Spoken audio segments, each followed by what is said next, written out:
Пәкістан Ислам Республикасы, Оңтүстік Азиядағы мемлекет. Егеменді саяси ұйым ретінде Пәкістан 1947 жылы британдық Үндістан территориясының бөлінуі нәтижесінде құрылды. Батысында Иранмен, шығысында Үндістанмен, солтүстігінде және солтүстік батысында Ауғанстанмен шектеседі. Оңтүстік шекарасы Үнді мұхитының Араб теңізінің жағалауы арқылы өтеді. Сонымен қатар, Пәкістан әскерлері Үндістанның солтүстік аймақтарын, оңтүстігінде Үндістанның Джамму және Кашмир штатымен, ал шығысында Қытаймен шектеседі. Сондықтан, де-факто Пәкістан Қытайдың Шинжан ұйғыр автономиялық ауданымен ортақ шекараға ие. Астанасы Исламабад қаласы. Ауданы 796.096 шаршы километр. Сонымен қатар, Пәкістан басып алған үнді аумақтарының ауданы Азат Кашмир және солтүстік аумақтар сәйкесінше 13.000 шаршы километр және 72.000 шаршы километрді құрайды. Пәкістан 4 провинциядан тұратын аралас типтегі федералды республика. Пәкістан атауы урду және парсы тілдерінде таза жер дегенді білдіреді. Елдің атауын 1933 жылы тәуелсіздік қозғалысының белсендісі Рахмат Али ойлап тапты. Ол оны қазір немесе ешқашан брошюрасында жариялады. Онда оны және ерпінсіз Пәкістанда тұратын 30 миллион мұсылман бауырлар қысқартып, британдық Үндістанның солтүстік 5 аймағының атауларынан Пенджаб, Афгания, Кашмир, Синд және Балучистан әріпі кейіннен айтылымды жеңілдету үшін енгізілді. Пәкістан 2020 жылғы халық санағы бойынша 218.066.558 тұрғыны бар әлемдегі 5-ші ел және Индонезиядан кейінгі 2-ші мұсылман халқы. Негізгі халықтар: Пенджабтар 54,68%, ауғандықтар 15,42%, Синди 14,11%, Балучи 3,57%, Брагуи, Раджпуттар, үндістандықтар. Мемлекеттік тіл урду, ағылшын тілінде қолдану аясы шектеулі. Оны урду тілімен толығымен ауыстыру үшін барлық жағдайлар жасалғанға дейін ресми құжаттардың тілі болып қала берді. Ең төменгі жалақы айына 15.000 рупийді құрайды. Бұл $142 құрады. Пәкістан қарулы күштері әлемдегі 6-шы орында. Бұған жергілікті қақтығыстарды шешуге қатысатын құрлық әскерлері, әскери теңіз күштері, әскери әуе күштері және жартылай армия құрамалары кіреді. Пәкістанда ядролық қару бар.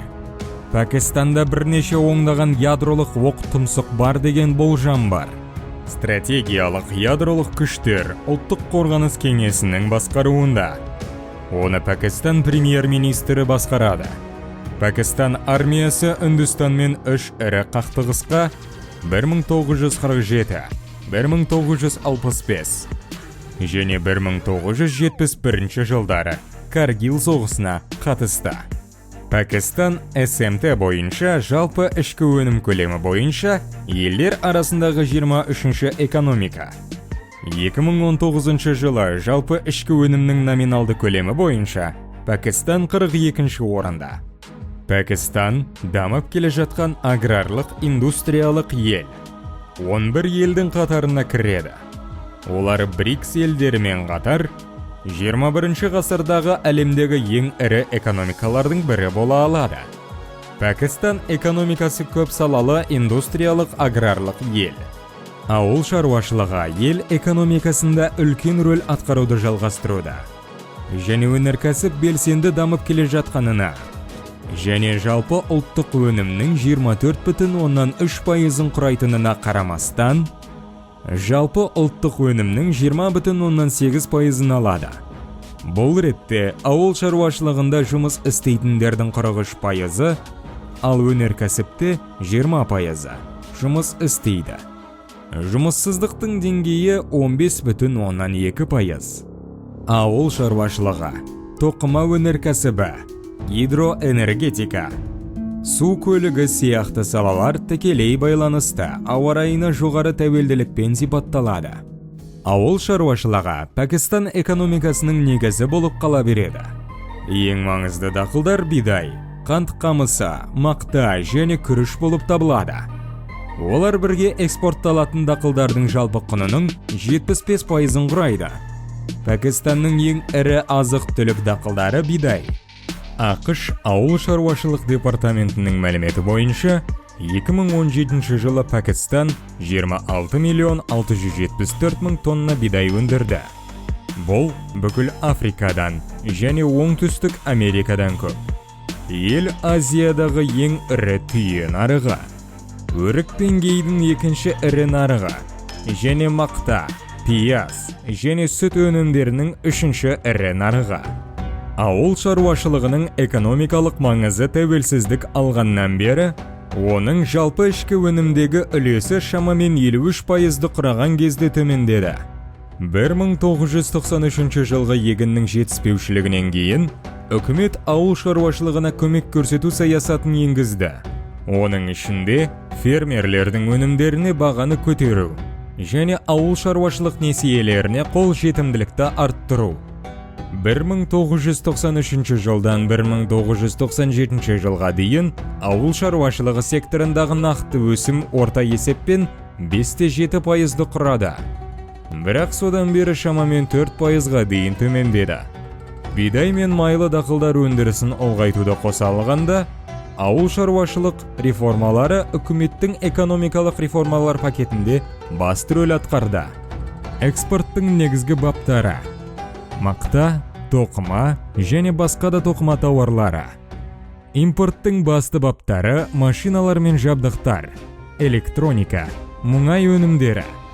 Пәкістан мұсылман халқы бойынша әлемдегі екінші ел және сунниттік мұсылмандардың саны бойынша екінші ел.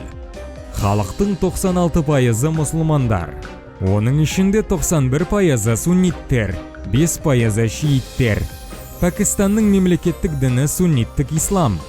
Халықтың конфессиялық құрамы мұсылмандар 96%, индуистер 1,85%, христиандар 1,6%, Ахмадия 0,22%, сикхтер 0,1%. Парсылар, буддистер, еврейлер, бахаи және анимистер және тағы да басқа. Пәкістан мәдениеті мұсылман мұрасына негізделген. Сонымен бірге, үнді субконтинентті халықтарының исламға дейінгі дәстүрлерінде қамтиды. Оған 100 жылдық британдық үстемдік әсер етті. Соңғы 10 жылдықтарда әсіресе жастар арасында американдық мәдениеттің әсері де байқалады. Голливуд фильмдері, американдық видео ойындар, мультфильмдер, комикстер, кітаптар, сонымен қатар сән, джинсы мен бейсбол қалпақ кию, фастфуд, сусындар және тағы да басқа.